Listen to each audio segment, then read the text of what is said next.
खरंच हो म्हणतो.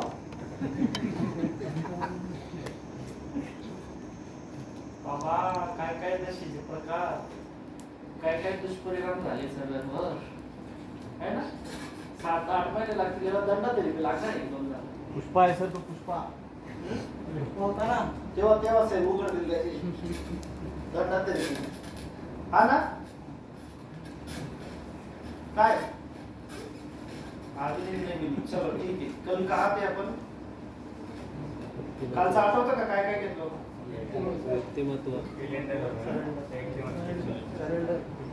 सरेंडर होतं परमेश्वराच्या हाती सोपवताना, बराबर ना. सबको याद है क्या. कार्यकर कधी आले.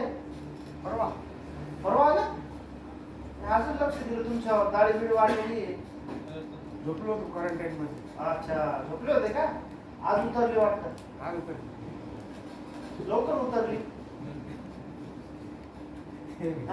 इथून गेल्यानंतर खूप काही कामं केली असतील ना. कामं खूप केले. काय काय वाट लावली. पैसा इज्जत काय काय वाटले लागली. कामा बघतो. एक दिवस बँकेत गेले आणि कामं खूप केली म्हणे. इथून गेल्यापासून कधी बँकेत गेले. एक दिवस नाही गेले. गेलो. सगळी हिस्ट्री आली माझ्याकडे. जा जा. बरं ठीक आहे. आता कोणाला लग्न करायचे असेल तर जाऊन या. टॉयलेट करायचे असेल तर जाऊन या. चालत्या सेशन मध्ये जर कोणी उठलं जागेत उठावे लागेल. कोणा उठायचंय का लवकर जा. जा ना. तू काय राजा आहे का. तुला आयचं आनंद देतील का. उठत नाही तिथपर्यंत.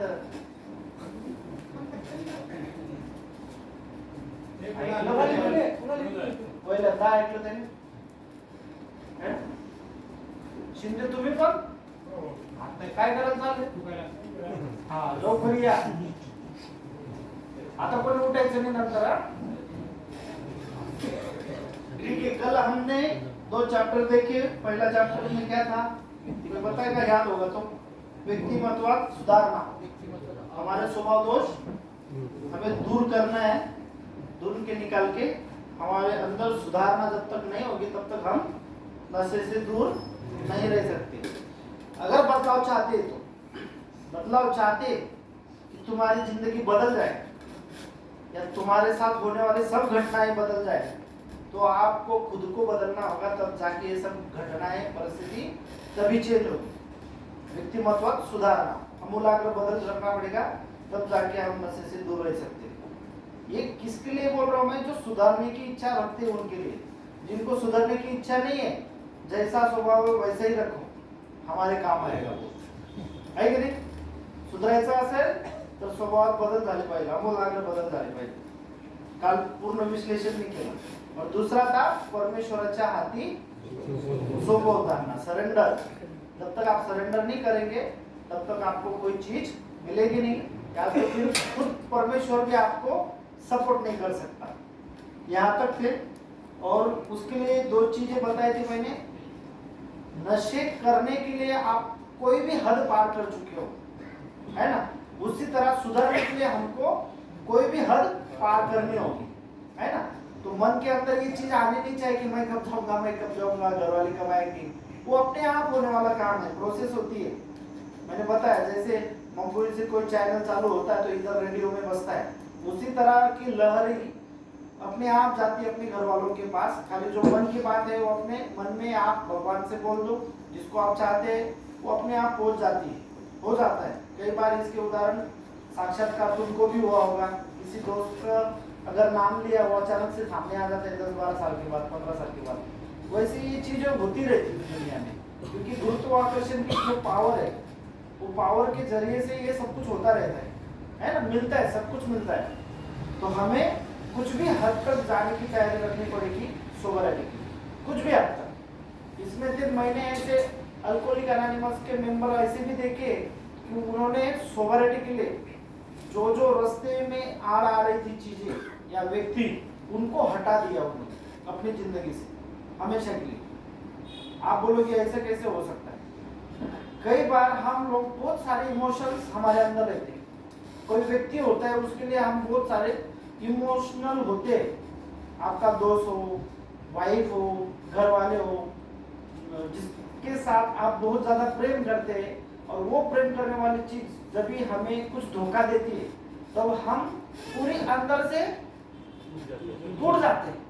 तो जब टूटते हैं तब हमें ऐसा एहसास होता है कि यार ये जिंदगी अच्छी नहीं है, कुछ काम की नहीं है, जो मैं कर रहा हूँ वही सही है ना, वापस से पीना चालू कर देते लोग।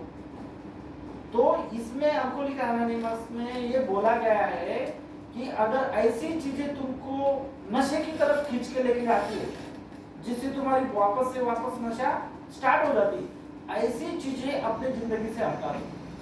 हटा दो मतलब मारना नहीं है बंदूक से, हाँ बीबी मेरी बीबी जो है ये मेरी आड़ आ रही है नशे छोड़ने के लिए, उड़ा देता हूँ इसको, मत उड़ाओ, मन से निकाल दो, उसके लिए इमोशंस निकाल दो। बच्चों के लिए कई बार होता है, बच्चे के प्रेम में हम इतने गहरे खो जाते हैं कि उसे कुछ भी हो जाए तो हम पूरा सर पे उठा लेते हैं, है ना। तो इमोशनल अटैचमेंट बहुत ज्यादा रहती है हम लोगों की। तो इमोशन हमें कम रखना है। जैसे दुनिया में बाकी सर्वसाधारण बच्चे होते हैं वैसे ही मेरे बच्चे, जैसे और लोगों के लिए बीबियां होती वैसे ही मेरे लिए बीबी है, जैसे और लोगों के लिए माँ बाप होते वैसे ही मेरे लिए माँ बाप होते। जैसे बिजनेस में कभी फायदा होता है कभी नुकसान होता है, ये तो चलने वाली रीत है, ये तो चलता ही रहेगा, उम्र के हिसाब से वो ढलता ही जाएगा, है ना। जो पहले हमको अधिकार थे अब नहीं रहेंगे, जैसी उम्र बढ़ेगी अधिकार निकाले जाएंगे, ये सब चलता ही रहता है। फिर आदमी इतना इमोशंस क्यों, इतना इमोशन से इतना टच क्यों होता है कि उसके ऊपर अलग ही दूसरा असर हो जाता है, नहीं ये चीज मुझे चाहिए ही चाहिए, नहीं मिलेंगी तो मैं खुद को बर्बाद कर दूंगा। क्यों भाई क्यों? जब हमने जन्म लिया था तब किसी के सहारे लिया था क्या कि हाँ अमुक अमुक नाम की एक औरत आएगी उससे तेरी शादी होगी, वही अगर रहेगी तभी तू जिंदगी जी पाएगा वरना नहीं जिएगा, ऐसा किधर लिखा है? नहीं लिखा है। देखो जब मैं छोटा था मैं मेरी क्या दादी बोलती, क्या मम्मी पापा की मम्मी को क्या बोलती, दादी। दादी से बहुत लगाव था, लगाव मतलब बहुत प्यार करती थी दादी मेरे को। अगर गली में कोई भी मेरा नाम ले लेता था ना तो वो झगड़ा करने के लिए चले जाते थे उससे, मतलब मेरे को बहुत प्यार से रखा था उसने, बहुत जुड़ाव था हमारा।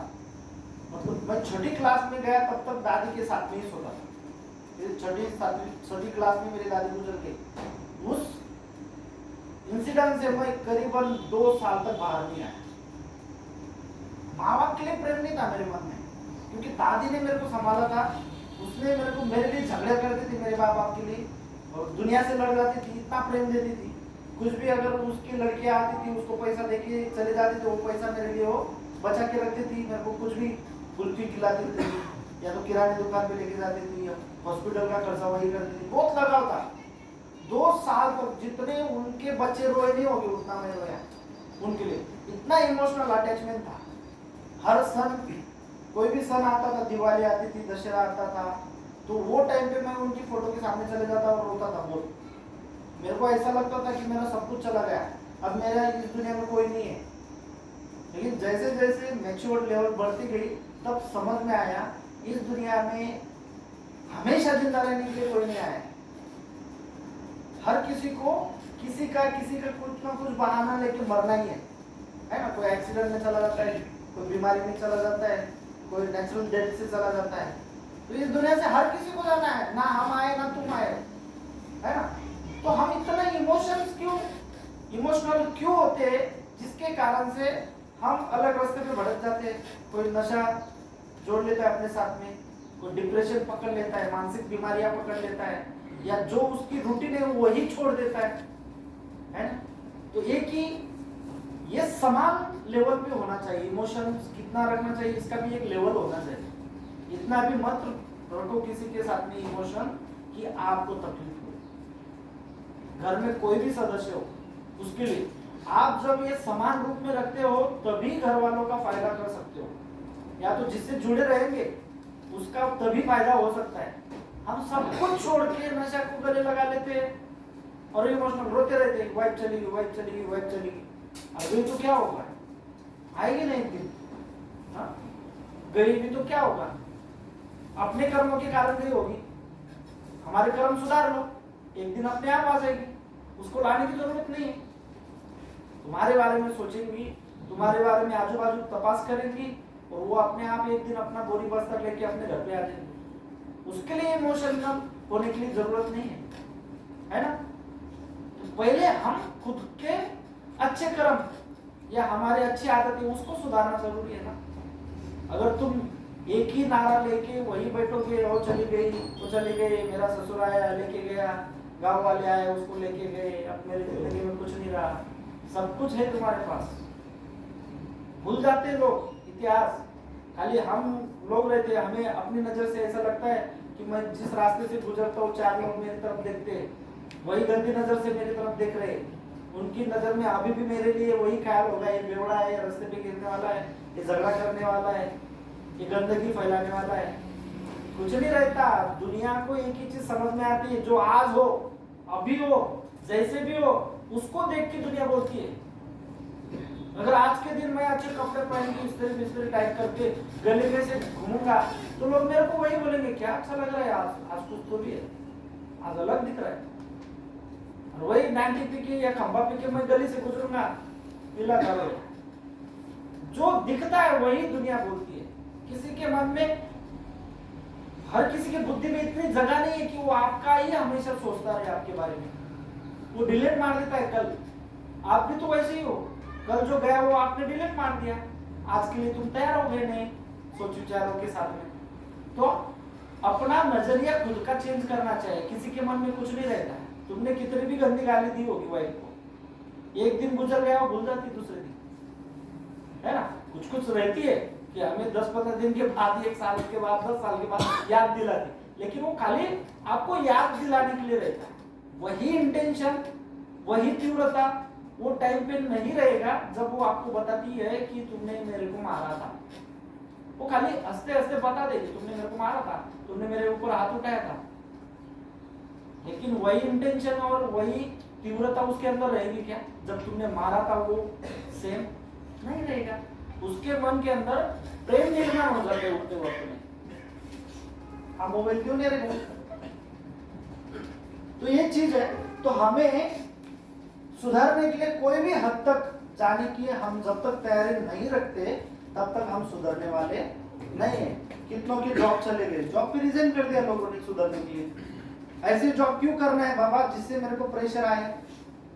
कई लोग आते और बोलते हैं सर मेरा मार्केटिंग का जॉब है, और मार्केटिंग का भट्टा ही है, बड़े साहब जब आते हैं उनको पार्टी देनी पड़ती है ना। कई डील ऐसे होते हैं कि वो डील में दारू के सिवा डील ही नहीं हो सकती सर। झूठ है ये सर, ये सच नहीं है। ऐसे डील ही क्यों करनी है? जो सामने वाला दारू पिएगा और उसके बाद मैं भी पीऊंगा और फिर डील करेंगे, छोड़ दो ना उसको, नियत खोटी है उसकी, है ना। जहां पे नशा आती है वहां पे डील हमेशा नुकसानदायक ही होती है, फायदेदायक होती ही नहीं, क्योंकि दोनों ही जन सेंस में नहीं रहते। हाँ, इमोशंस पे बिजनेस किया जाता है वहां, इमोशंस पे। उसने 2 बातें क्या कही थी, मैंने मेरे मन को अगर अच्छी लग गई तो मैं उसके लिए घाटे का सौदा करने के लिए तैयार हो जाता। हमेशा आपने देखा होगा नशे में कभी भी हमें फायदा नहीं मिला है।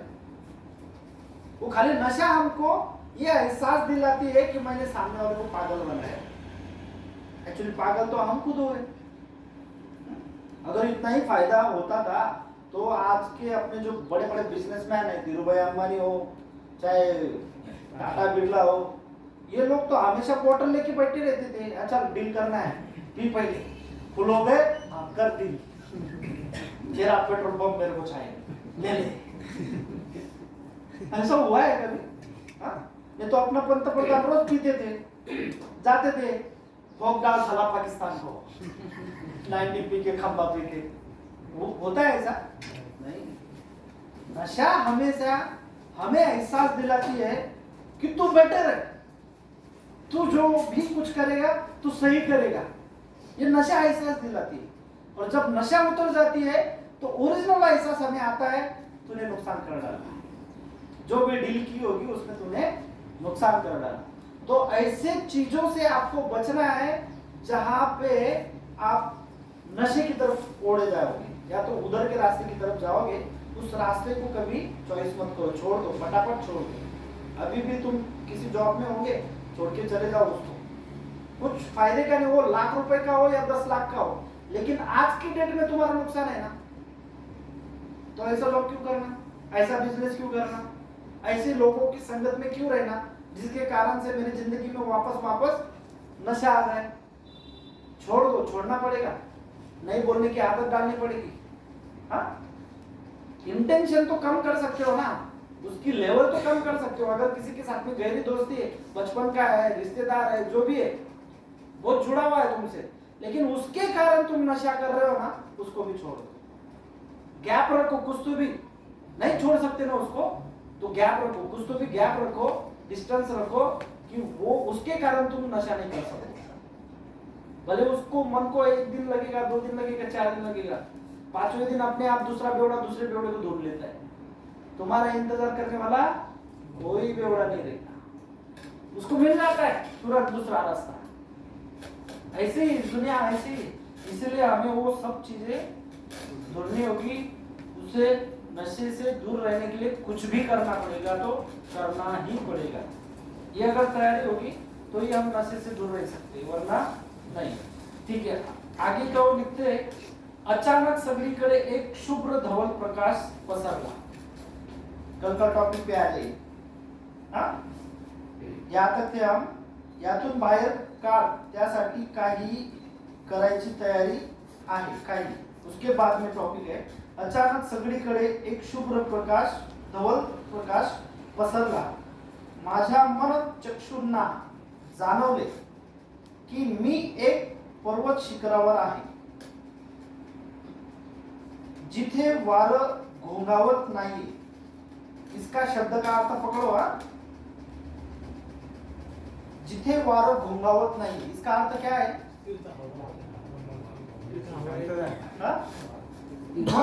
मन की शांतता है, जहाँ पे ये सब कुछ नहीं है, संसार नहीं है, किसी का लेना देना नहीं है, कोई बोलने वाला ही नहीं है, तू दारू पी के आया, ये पी के आया, वो पी के आया।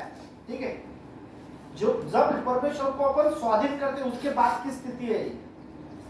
अचानक सगळीकडे एक शुभ्र धवल प्रकाश पसरला।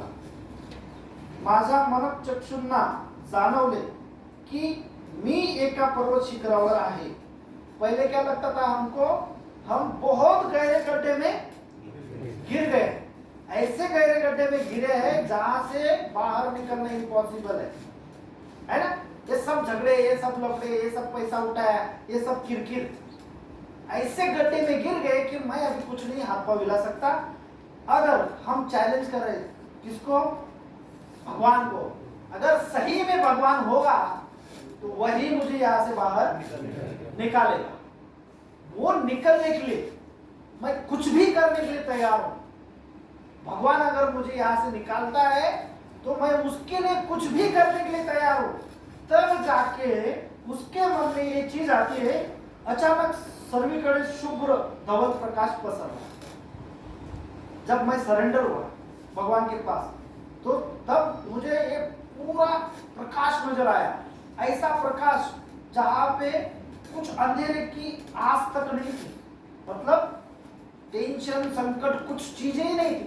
ऐसा प्रकाश मेरे को वहां पे दिखाई देता है। और फिर उसके बाद में माझ्या मन चक्षुंना जाणवले, मन के जो सोच विचार है उनको ये ज्ञात हुआ कि मुझे अच्छा लग रहा है अभी, कि अभी मुझे कुछ भी टेंशन नहीं है, कुछ भी संकट नहीं है। मी एक पर्वत शिखरावर आहे। फिर तब मुझे लगा गड्ढे से उठ के मैं पर्वत शिखर पे सबसे ऊंची जगह पे चला गया। सब टेंशन खत्म करके मुझे भगवान ने सबसे ऊंची जगह पे पहुंचा दिया। और ऐसी ऊंची जगह पर्वत शिखरावर आहे जिथे वारं घोंगवत नाहीये, जहां पे वादळ या टेंशन, प्रॉब्लम कुछ भी नहीं है, एकदम शांतता आहे, घोंगवत नाहीये। तर सुखद चैतन्याची झुळूक आहे, सुखद चैतन्याची झुळूक आहे। म्हणजे क्या है? सभी तरह आनंद ही आनंद है, टेंशन ही नहीं, काम का टेंशन नहीं, पैसों का टेंशन नहीं, बीवी का टेंशन नहीं, परिवार का टेंशन नहीं, किसी का टेंशन नहीं, है ना। जब हम सरेंडर करते हैं तब, और सभी जगह से, सभी वातावरण में आनंद ही आनंद लग रहा है मेरे को, कोई दुख नहीं है, आणि जिथं मी स्वतंत्र आहे, जहां पे आपको एहसास होता है कि मैं यहाँ पे स्वतंत्र हूं, कोई मेरा बॉस नहीं, कोई मेरा नौकर नहीं, है ना, किसी का मेरे ऊपर बर्डन नहीं, स्वतंत्र है। अभी तुम क्या हो, पारतंत्र में हो, आप किसकी गुलामी कर रहे हो? नशे आप किसकी गुलामी में हो अभी? हाँ, आप नशे की गुलामी में हो। जब ये करोगे तब ये गुलामी से बाहर निकल जाओगे तुम लोग। हाँ?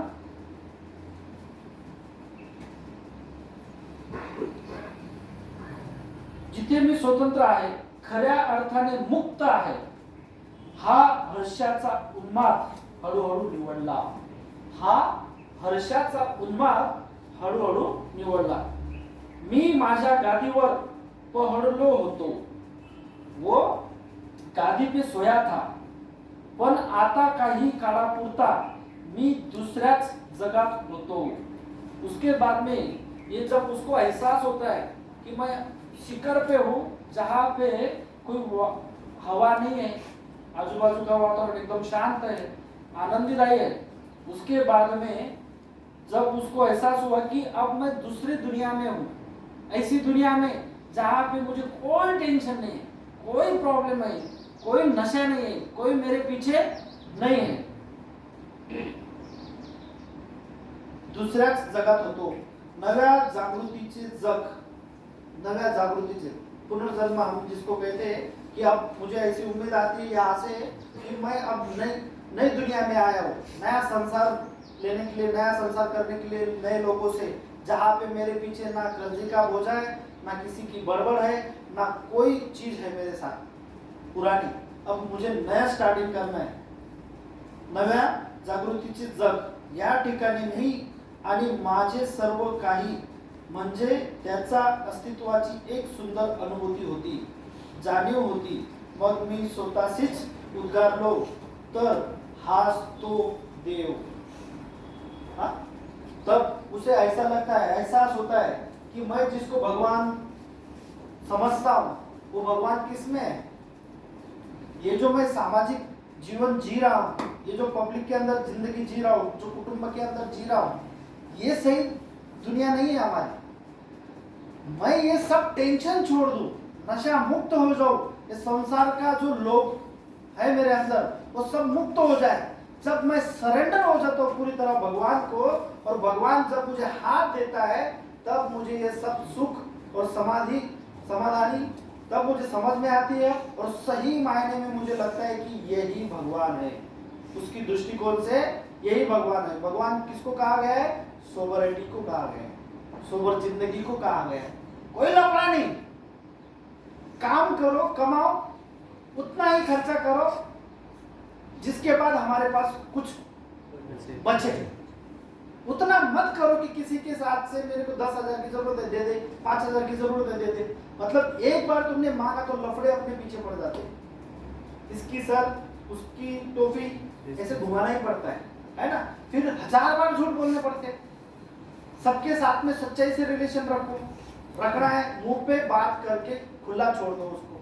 हम कैसे लोग हैं, आपके सभी घर वालों एक ही हमेशा प्रॉब्लम समझ आपके बारे में बोलते रहते हैं कि हमारा बंदा जब नशा नहीं करता ना तब कुछ बोलता नहीं, और जिस दिन नशा करता है इतना बोलता है कि पूछो मत। सच बात है ना, सबका प्रॉब्लम है। मतलब क्या होता है, दारू जब हमारे अंदर जाती है तब हमारा सब बाहर आता है। वही चीज अगर मैं सोबरिटी में रहता हूँ, बिना नशे के रहता हूँ, तो जिसका भी हमें ऐसा लगता है कि इसके बारे में मेरे को बोलना चाहिए, पटक के बोल के खुला होना चाहिए। आदमी मन में कुछ रखना नहीं चाहिए। 5 मिनट के लिए सामने वाला दुखेगा, लेकिन 7वें मिनट में वो समझ जाएगा कि ये बंदा सही है, जो भी है मुंह पे बोल के खुला हो जाता है। हमारे जैसा नशा करके फिर बाद में बोलेगा, माँ बहन पे गाली देगा, ऐसा नहीं करता है, मुंह पे बोल के खुला हो जाता है। तो हमेशा ऐसा स्वभाव रखना चाहिए, तब जाके हमें सोबरिटी मिलेगी। और ये तीसरी पायरी का जो था, हमें निर्णय केला की इच्छा व जीवन संपूर्णपणे परमेश्वरा सोपून मिले। उसके बाद तीसरी पायरी लेने के बाद ये चैप्टर काम में आता है, तब जाके हमें इस चीजों का एहसास होता है। ठीक है, तो अभी ये समझ में आया होगा आपको? सरेंडर आया ना? यहाँ तक समझ में आया कि आपको सोबर रहना है, नशे से दूर होना है और भगवान को सरेंडर हो जाना है। कोई भी जो आप चाहते हो उसको, है ना, तो उसको सरेंडर करके आपकी मन की सभी बातें उसके पास रखनी है। फिर उसको जो लगता है आपके बारे में वो आपको हमेशा गाइडेंस देता रहेगा, उसका साथ तुम्हारे साथ रहेगा हमेशा, उसके गाइडेंस से तुमको जिंदगी जीना है। यही इसका कहना है कि आप किसी के ना किसी के सामने सरेंडर होने चाहिए। वो आपको भगवान की तरह आपके लिए काम करेगा। उसके मार्गदर्शन के अनुसार आप अगर जिंदगी जियोगे तो आपको ये सब अनुभूति आएगी जो मैंने अभी पढ़ी। ठीक है, अभी अगले चैप्टर में चलते हैं। अगला क्या है? वेदना आणि प्रगति। वेदना और प्रगति क्या है? अर्थ क्या है इसका? कोई समझा सकता है? वेदना, त्रास, दुख, और उसके बाद बोला है प्रगति। हाँ, प्रगति। उसके बाद हम तो हमेशा ऐसे बोला है कि अगर दुखी है तो प्रगति नहीं हो सकती, है ना? आप दुखी हो तो प्रगति कैसे होगी? लेकिन इसमें लिखा है वेदना और प्रगति, दुखी और उन्नति, दुखी और उन्नति, है ना? तो ये क्या चैप्टर है उसको समझना पड़ेगा। समझते? पूर्वी मला सरसकट सगळ्याच दुःख पीडितांबाबत कळवळा यायचा। पहले जब हम नशा कर रहे थे तो हमें सभी दुखी लोगों को ऐसा लगता था कि ये मेरे भाईबंद है, सब दुखी। किसी की वाइफ किसके पति को अगर छेड़ रही है तो वो मेरा भाई, दुनिया अगर किसी के ऊपर अन्याय कर रही है तो वो मेरा भाई। हर दुखी व्यक्ति के बारे में हमें ऐसा लगता था कि ये मेरा भाईबंद है, ये मेरा सगे वाला है, ये मेरा जाति का है। चल तू और मैं एक ही नहीं है, हमें बैठे हैं, ये दुनिया वाले बहुत खतरनाक है, समझ रहे? तो ऐसा हमें लगता था। तो दुःखी पीडितांबाबत कळवळा यायचा, पण आता मला केवळ त्यांच्याबद्दल कळवळा वाटतो जे फक्त त्यांच्या अज्ञानतेमुळे पीडा भोगत आहे, है ना? कब ऐसा लगने लगा? पण आता मला केवळ त्यांच्याबद्दलच कळवळ वाटते जे फक्त त्यांच्या अज्ञानतेमुळे पीड़ा भोगता है। ये कब लगता है? जब मैं नशे से दूर हो जाता हूं। पिछले चैप्टर में देखा ना, अपन सरेंडर हो गए भगवान को, भगवान ने हमको सब दुखों से निकाल दिया। अब मैं सोबर हूं। सोबर होने के बाद जब मैं अपनी नजरों से पीने वालों को देख रहा हूं, जो नशा कर रहे लोग, उनको जब मैं देख रहा हूं तो उनके बारे में मुझे अपने मन में दुख लग रहा है। क्यों दुख लग रहा है? कि वो अपनी अज्ञानता की वजह से दुखित है, पीड़ित है। जो पीने वाले हैं वो अपनी अज्ञानता की वजह से पीड़ित है। इसके लिए मुझे दुख लग रहा है उनके बारे में। क्यों दुख लग रहा है आगे बताएंगे। अज्ञानता बोला है। अज्ञानता मतलब क्या? काय अज्ञानता मतलब जिसके बारे में मुझे कुछ पता ही नहीं है। हाँ? जिसके बारे में मुझे कुछ पता ही नहीं, वो अज्ञानता है ना। तो कैसे? अभी मैं सबको सवाल पूछता हूँ, आप क्यों नशा कर रहे हो? अज्ञानता के कारण। आप जानते ही नहीं हो कि मैं क्यों नशा कर रहा हूँ। कोई अब बहाने दे रहे हो सब लोग, मैं बीवी की वजह से कर रहा हूँ, मैं लॉस की वजह से कर रहा हूँ, मेरे नहीं सुनती उसकी वजह से कर रहा हूँ, मैंने बहुत पैसा बांटा इसके लिए वो मेरे को रिफंड नहीं मिल रहा इसके लिए कर रहा हूँ, है ना। कभी कभी वसूली करने के लिए मेरे को नशा करनी पड़ती है, नहीं तो वो देते नहीं, इसके लिए कर रहा हूँ। ये तुम्हारी मन की अज्ञानता है। जो अज्ञानता के कारण नशा कर रहे हैं और अपनी जिंदगी बर्बाद कर रहे हैं, उनके बारे में मुझे अभी मेरे मन में ऐसा लगता है कि क्यों दुखी है ये लोग, फालतू में दुखी है। इनका दुख नहीं है, ये तुम्हारी अज्ञानता है। तुम किसी वजह से नहीं कर रहे हो। क्योंकि क्या है पता है, जो तुम्हारी जिंदगी में हो रहा है वही सोबर रहने वाले लोगों की जिंदगी में होता है। आप क्या जानते हो कि आपकी बीवी खराब है? नहीं, हर किसी की होती है, हर किसी की होती है। बीवी का वो अधिकार है, वो अपने पति से पाना चाहती है। डिफरेंस खाली इतना है, अगर सोबर बिना नशे वाले की बीवी उसके पास कुछ मांग रही है तो वो चीज वो सहजता से समझ के उसको दिला देता है, या तो सब्जेक्ट को समझ लेता है और उसी तरह उसको जवाब देता है। लेकिन नशेबाज की बीवी अगर कुछ मांग रही है तो नशेबाज नशा करके उसको उत्तर देता है। सबसे गलत बात है, उसकी मन की मर्जी कभी ये पूरी नहीं कर सकता नशेबाज। हमें छीनना पता है, देना नहीं है। मैंने ऐसे भी नशेबाज देखे जो अपनी पत्नी के मंगलसूत्र गिरवी रख के या तो उसको बेच के दारू पीने वाले लोग देखे है ना। मैं फर्क वही बोलना चाहता आप लोगों को, सोबर लोग जो नशा नहीं करते उनकी बीवी का स्वभाव और पीने वालों का बीवी का स्वभाव एक जैसे रहता है। उनके भी घर में झगड़े चलते और आपके भी घर में झगड़े चलते। फर्क इतना है तो बिना पिए उसको हैंडल करता है और आप पी के भी नहीं हैंडल कर सकते, उल्टा प्रॉब्लम बढ़ा देते हो। ये फर्क है, ये डिफरेंस है। तो हमें ये चीज समझनी होगी। तो ये जो कड़वा है, इसको जो लग रहा है, इसके बारे में जो लोग अज्ञानता की वजह से नशेबाज बने, अज्ञानता की वजह से दुखी हुए, अज्ञानता की वजह से जिस सब्जेक्ट को हमने उल्टा समझ लिया है, नफरत में बदल दिया है, ये अज्ञानता है हमारे मन की, उसके बारे में इसको मन के अंदर ऐसी भावनाएं पैदा हो रही कि ये अपने अज्ञानता की वजह से दुखी। ठीक है,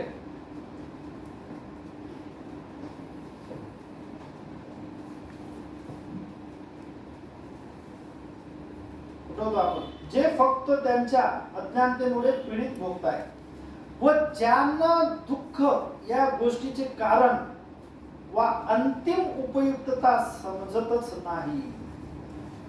इनके बारे में जिनको दुख ही समझ में नहीं आता कि दुख है क्या, किसी भी बात के ऊपर ये दुखी हो जाते हैं। अगर घर में समझो किसकी शादी हो रही ना तो भी ये बंदा दुखी हो जाएगा। उसके भाई की शादी, भाई की शादी, घर में अच्छा माहौल है कि नहीं? समझो दो भाई, एक भाई की शादी करनी है तो इसने आनंद व्यक्त करना चाहिए ना, ये दुखी हो जाएगा। क्यों?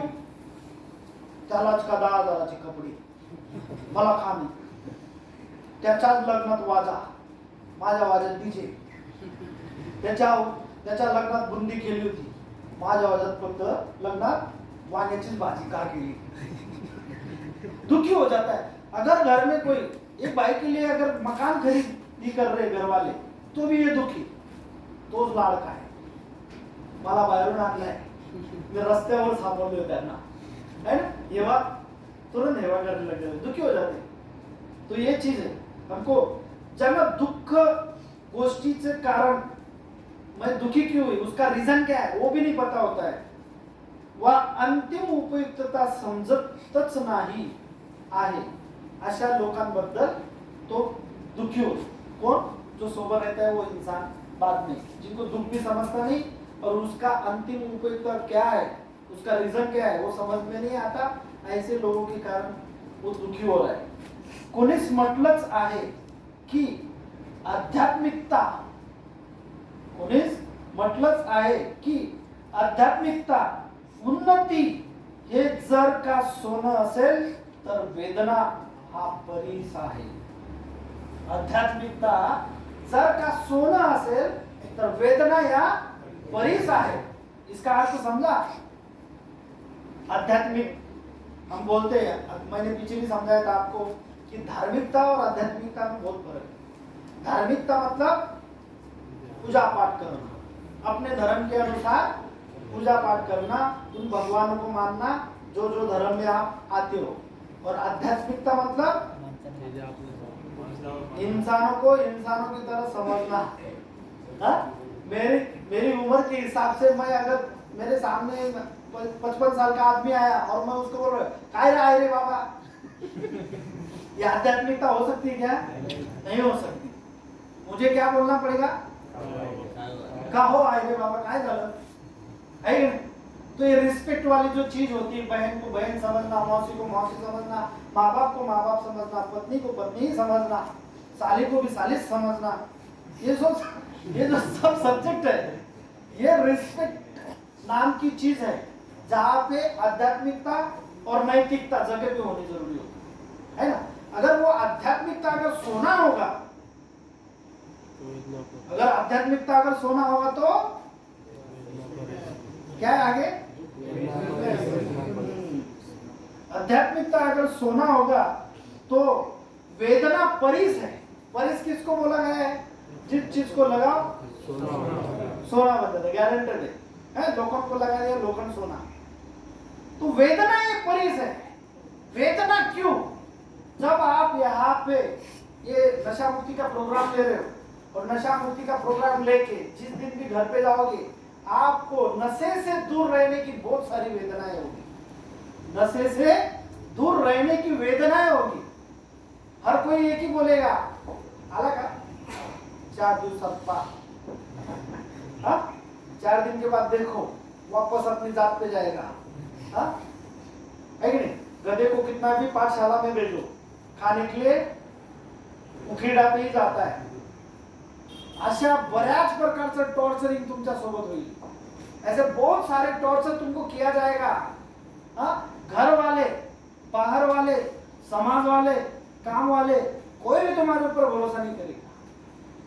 1-1.5 साल तक तुम्हारी परीक्षा ली जाएगी। तुम्हारे हाथों में पैसा नहीं दिया जाएगा। तुम 2 व्हीलर से भी घूम के आए और तुम्हारी आंखें लाल दिखी तो भी तुम्हारे ऊपर संशय लिया जाएगा, ये पी के ही आया था। तुम अच्छे भी रहोगे और घर आते आते अगर तुमको दरवाजा लग गया पैर की ठोकर और तुम गिर गए तो भी बोलेंगे पी के ही आया। रोज 7 बजे आने वाला इंसान गलती से एक दिन 9 बजे आ गया तो भी बोलेंगे कुत्र्याने भुकलं काही सोडलं नाही, तो त्याच्या जातीवरच गेला। ये बदल नहीं सकता, ये दुनिया को पता है। जितने भी लोग यहाँ पे बैठे हैं, आपके बारे में एक ही गारंटी है सबको, आप बदल नहीं सकते। उनको पता है ये चीज। आप बोलोगे सर फिर यहाँ पे डालने के बाद उनके वोट बढ़ गए होंगे, नहीं बढ़े। खाली उनको एक ही चीज लग रही है, 2-3 महीना हमको आराम मिल रहा है। ये हमसे दूर है उतना ही हमको आराम मिल रहा है।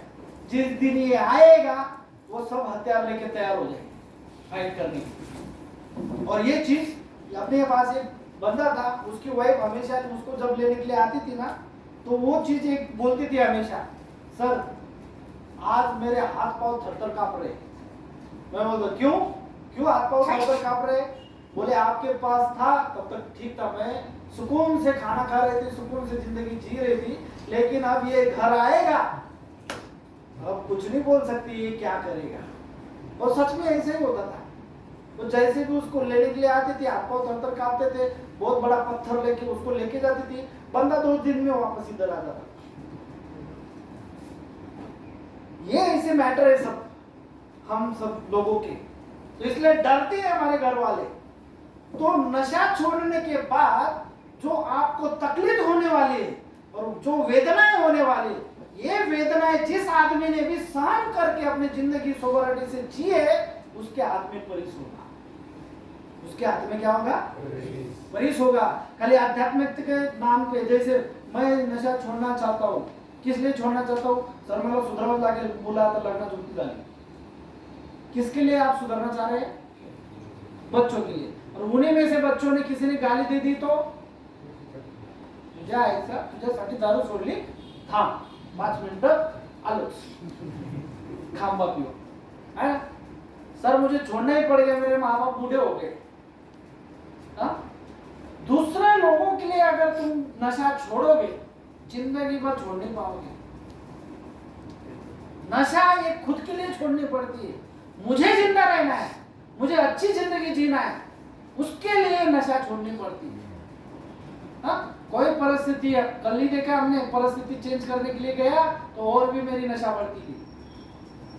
तुम लोगों के लिए बदलने के लिए देखोगे तो और भी तुम्हारी नशा बढ़ती जाएगी, बढ़ती जाएगी। शायद बिना पिए अपनी वाइफ कभी भी मायके जा सकती है, जैसे पी के जाती थी ना, वैसे बिना पिए भी जा सकती है।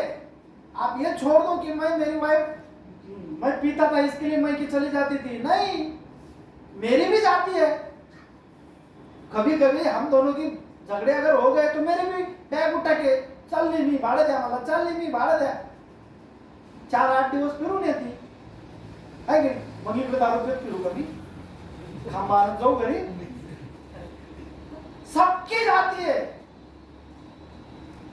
जितना तुम परिस्थिति बदलने के लिए जाओगे उतनी तुम्हारी नशा बढ़ती जाएगी। ये वेदना है, लोग टॉर्चर करेंगे, जो उनको दिखेगा वो बोलेंगे, बोल के ही रहेंगे। इतिहास में जो जो भी हमने अनुभव उन लोगों को दिया है वो सब उनके ब्रेन में वैसे का वैसे रहेगा।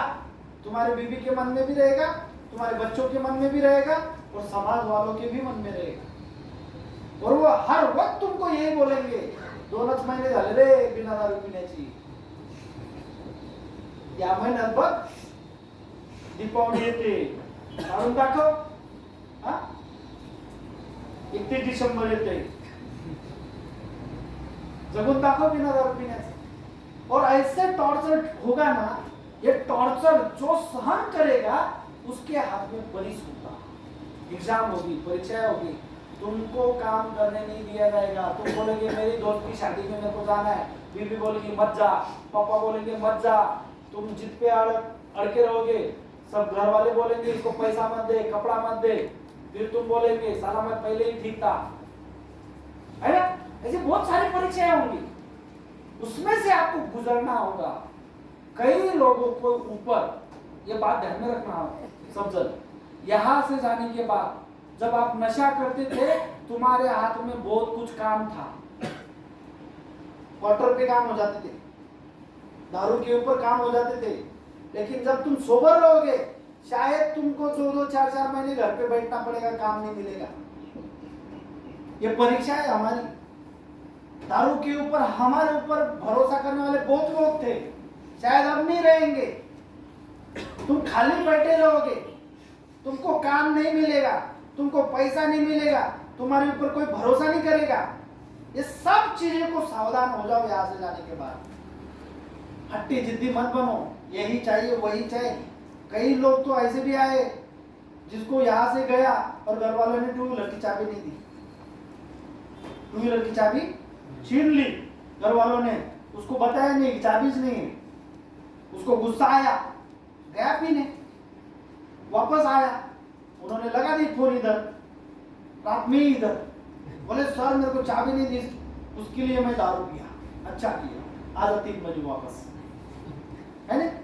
अपनी चीज छोड़ना पड़ेगी। मैं वही बोल रहा हूँ, ये जो तकलीफ है सब समाज वालों की, घर वालों की, सब लोगों की जो तकलीफ मिलेगी ना, जिसने सही उसके हाथ में परिस होगा। परिस मतलब उसके बाद में कुछ भी करो तुम्हारा ही विजय होगा, तुम्हारी ही विजय प्राप्त होगी। अपने आप सब सूत्र अपने घूम के आपके हाथ में आ जाएंगे, सब फाइलें जमा होके आपके हाथ में आ जाएंगे। तुम राजा बन जाओगे, उसके बाद घर का भी राजा बन जाओगे, बाहर का भी राजा बन जाओगे, समाज का एक प्रतिष्ठित व्यक्ति भी बन जाओगे। तुमको पता नहीं, बहुत सारी गलत फहमियां फैली है समाज में कि अगर कोई दारूड़ा हो, वो अगर सुधर जाता है तो हमेशा उसको वही नजरिया से लोग देखते हैं। वैसा भी नहीं है। जो गंदा था वो अगर सुधर गया ना, जितनी इज्जत एक अच्छे इंसान को नहीं मिलती उससे ज्यादा, कई गुना ज्यादा उसको इज्जत मिलती है अच्छी वाली। लोग उसके उदाहरण देते हैं समाज में, अरे बाबा क्या जमाना था इसका, इतना गंदा था ये आदमी, हाँ अब देख उसने कितना सुधार कर लिया है। ये सुधारने का जो दिंडोरा पीटेंगे ना लोग तुम्हारे गांव में, इसका अच्छा आदमी का भी नहीं पीटते, लेकिन उसके लिए आपको तकलीफ सहनी पड़ेगी। असह्य तकलीफ होगी, असह्य सहन नहीं होगी। और होता क्या है मालूम है, नशा छोड़ने के बाद अपने आप अपना स्वभाव चिड़चिड़ा बन जाता है। नशा छोड़ने के बाद एक खालीपन आ जाता है। पहले ये नशे से भरा हुआ रहता था, नशे में कुछ भी हो जाता था पता नहीं चलता था। जब नशा छूट जाती है तो उतना खालीपन हमारे अंदर आ जाता है। हम कुछ भी बातों के ऊपर चिड़चिड़ करना चालू कर देते हैं। हमें ऐसा लगता है मेरे सब अधिकार मैंने गंवा दिए। वो अधिकार प्राप्त करने के लिए वापस से हम इगोस्टिक पर्सनालिटी बन जाते हैं। अधिकार प्राप्त करने के लिए किसी के ऊपर भी दादागिरी करना चालू कर देते हैं। हक जमाने लग जाते हैं। नशा छोड़ने के बाद लगता है हमें कि मेरा जो हक था वो निकल गया, मेरा जो अधिकार था वो निकल गया, अब मेरी कोई सुनने वाला नहीं है, मुझे इज्जत देने वाला नहीं है, मेरी इज्जत भी निकल गई, जो मेरा दबदबा था वो सब कुछ निकल गया। और ये एहसास दिलाने का काम आपकी नशा आपको करती है। वो बोलती है बेटा तेरा अधिकार नहीं है, चल जल्दी पी ले। उसको रखना पड़ेगा आपको। बेटा तेरे को रिस्पेक्ट नहीं मिल रहा है, चल जल्दी पी ले। उसको रोकना पड़ेगा आपको, हर तकलीफ सहनी पड़ेगी, तब जाके तुम्हारे हाथ में परिस आएगा। और परिस मतलब सोबरिटी। सोबरिटी मतलब अच्छी जिंदगी, प्रगतिशील जिंदगी, आगे बढ़ने वाली जिंदगी, इज्जत वाली जिंदगी। वो तभी मिलेगी तुमको जब तुम ये सब सहन कर पाओगे, तब तो करोगे सहन। हाँ, देखते हैं आगे क्या है, क्या पता आप सहन करोगे क्या नहीं करोगे। नहीं करोगे तो हम है, या आप इतना सहन कर ले तो आप पूछोगे कि ये फिर ये जो प्रोग्राम है ना उसके कारण ये ऐसा डिजाइन किया गया है। यहाँ पे टॉयलेट लाइन से जाना पड़ता है, शाम बत्ती नहीं चलती, समझ रहे हो।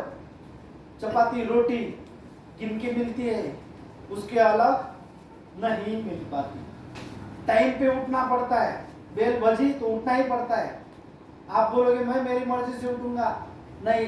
ये जो टॉर्चर है ना, ये कई लोग बोलते हैं इसको टॉर्चर ट्रीटमेंट प्रोग्राम है ना। यार क्या है, हमको बाहर की दुनिया देखने को नहीं मिलती, रूल्स में रहना पड़ता है, रोज योगा करना पड़ता है, रोज चपाती ड्यूटी करनी पड़ती है, रोज सब ये रूल्स एंड रेगुलेशन फॉलो करना पड़ता है। ये टॉर्चर ट्रीटमेंट जो है ये आपको सहनशीलता दिलाती है। ये सहन करने के बाद ही आपके अंदर हाथ में परिस मिलेगा। ये ट्रेनिंग है, घर से पहुंचने से पहले ये आपको एक ट्रेनिंग दी जा रही है।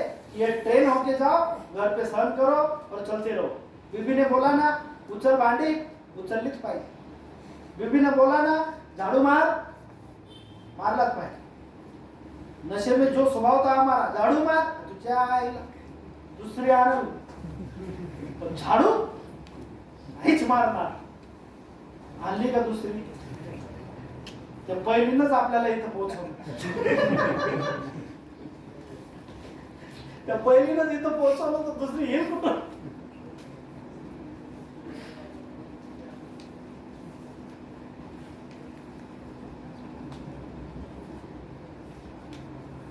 तो वेदना हा परिस आहे, आमच्यासाठी किती खरं आहे हे, कारण आम्ही बघितलं की सोबरायटीच्या आनंदाचा जन्म होण्यापूर्वी आम्हाला मद्यपाशाच्या कडा सोसाव्या लागल्या। सोबरायटीच्या जन्म होण्यापूर्वी आम्हाला मद्यपाशाच्या कडा सोसाव्या लागल्या। तशीच मन शांती पूर्वीची मानसिक घालमेल ही भोगावीच लागेल। इन्होंने वही बोला है कि सोबरिटी आने से पहले आपको जो तकलीफ है वो सहनी ही पड़ेगी, और मन की शांति अगर चाहते हो तो मानसिक घालमेल ही भोगावीच लागेल।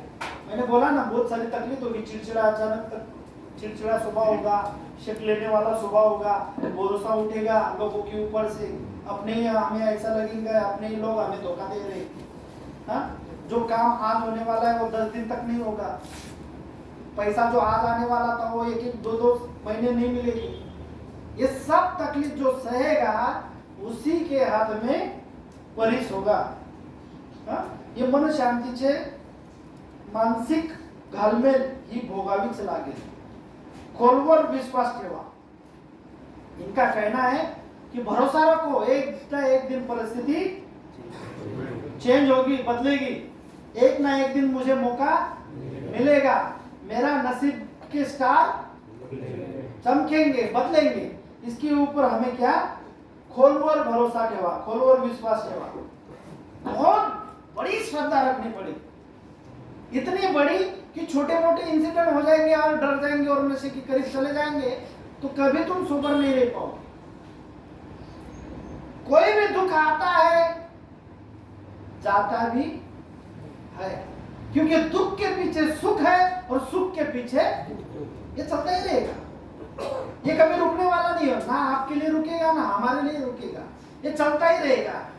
दुख और सुख एक दूसरे के पीछे रहते हैं। तो दुख अगर अब चल रहा है तो सुख भी आने वाला है, उसके लिए इंतजार करना पड़ेगा, पेशेंस क्रिएट करने पड़ेंगे और भरोसा रखना पड़ेगा, विश्वास रखना पड़ेगा।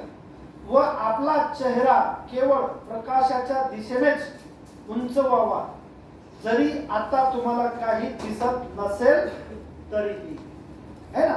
वही बोला है, हमारा चेहरा मतलब फेस करते रहना पड़ेगा आपको, हमेशा पॉजिटिव पे ही मैं रहूंगा, यही आपको सोचना पड़ेगा। कितने भी फेल्यूर आ जाए, कितने भी चैलेंज आ जाए, कितने भी ऑफर आ जाए पीने के, है, कितना भी वातावरण निर्मित हो जाए कि अब जाके पीऊंगा, लेकिन नहीं, हमेशा अपना चेहरा प्रकाश की तरफ ही रखना पड़ेगा, अच्छी दिशा में ही रखना पड़ेगा। नहीं मुझे भरोसा है मेरा अच्छा होगा, नहीं मुझे भरोसा है मैं नहीं पीऊंगा, नहीं मुझे भरोसा है मेरी वाइफ आ जाएगी, नहीं मुझे भरोसा है मेरे उद्योग धंधे सब सुरक्षित हो जाएंगे, नहीं मुझे भरोसा है कि मेरी भी इज्जत इस दुनिया में वापस आएगी, मैं सब अच्छा कर पाऊंगा। ये भरोसा आपको रखना ही होगा, चाहे कितने भी तकलीफ हो जाए, है ना? तकलीफों को ही बोला है परेश।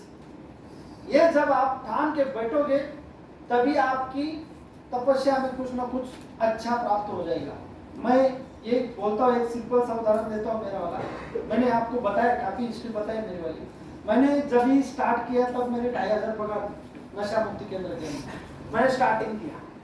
मेरा जॉब ही उन्होंने दिया कि तुम मार्केटिंग करेगा, पूरा नासिक पैदल घुमाऊंगा, पूरा नासिक पैदल सब जीपीएच के पास गया, उनको समझाता था नशा मुक्ति केंद्र क्या है, आप पेशेंट भेजोगे तो आपको कितना मिलेगा, ये मैं समझाता था। नशा मुक्ति के बारे में नॉलेज नहीं था। पैदल घुमा, फिर धीरे धीरे मेरे को अंदर लिया तो वहां के जो कर्मचारी थे सब वो यूनियन बना के बैठे थे। हर जगह पे यही रहता है, आप किधर भी जॉब करने के लिए जाओगे ना, वहां पे आपको ऐसे कर्मचारी मिलेंगे कि वो आप लोगों को घुसने नहीं देंगे, क्योंकि उनको इनसिक्योरिटी हो जाती है कि ये अगर आ गया और अपने आगे चला गया तो हमारा क्या होगा, है ना?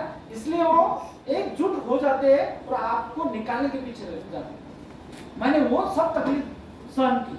वो मेरे को हमेशा, वो एक साथ में खाना खाते थे, मैं अकेला खाता था, मेरे को लेक्चर सुनने नहीं देते थे, मैं दरवाजे के बाहर जाके कान लगा के लेक्चर सुनता था। ये सब चीजें मैंने इतनी तकलीफ से निकाली। आज 17-18 साल हो गए, 18 साल हो गए। वो दिन और आज के दिन जमीन आसमान का फर्क है। मेरे जो भी आज मुझे मिला है, जमीन आसमान का। 2500 पगार थी, वहां से स्टार्ट किया, आज यहाँ पे मालक बन के बैठा हूं। ये जो सफर है 15 साल का,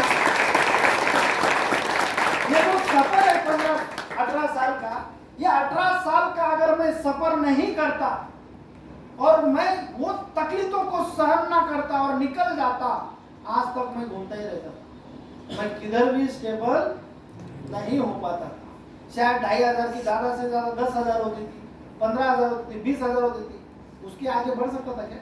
नहीं बढ़ सकता था।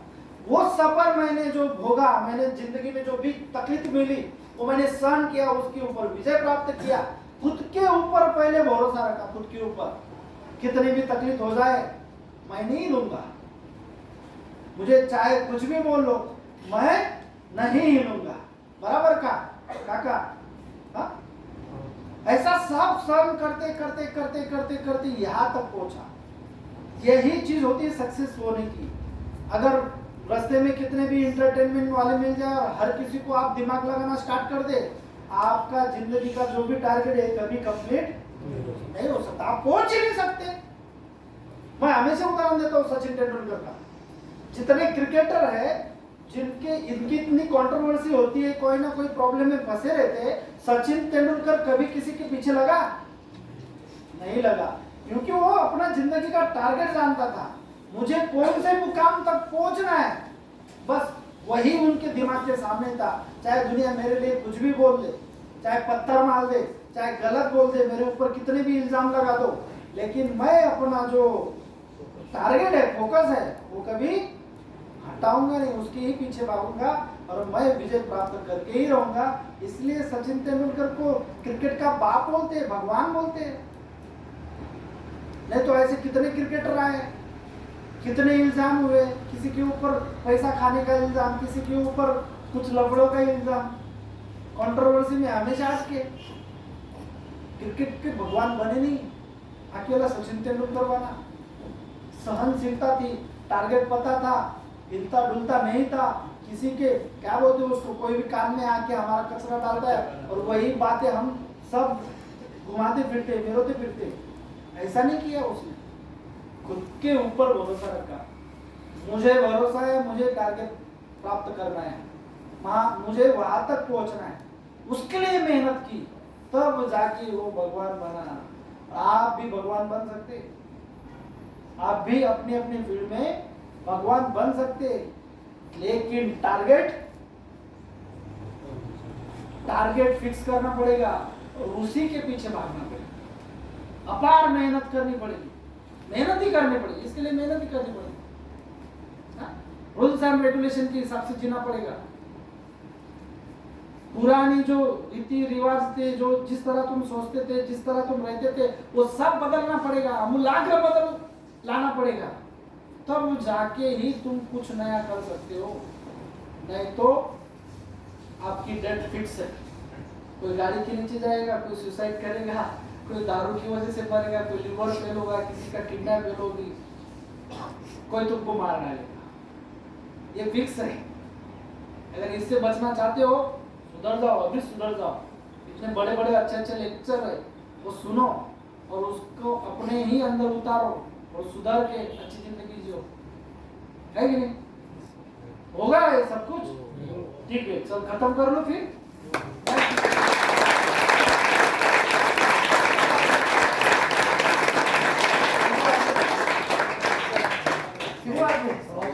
एक्झॅक्ट 4:15 का 4 सोडला लवकर तुम्हाला नाही, मला माहिती आहे तुमच्या पाईपलाईन फुल झाल्या, तो बिना पाडता ना पडू राहिला। समजलं ना भाऊ? सबको समझा?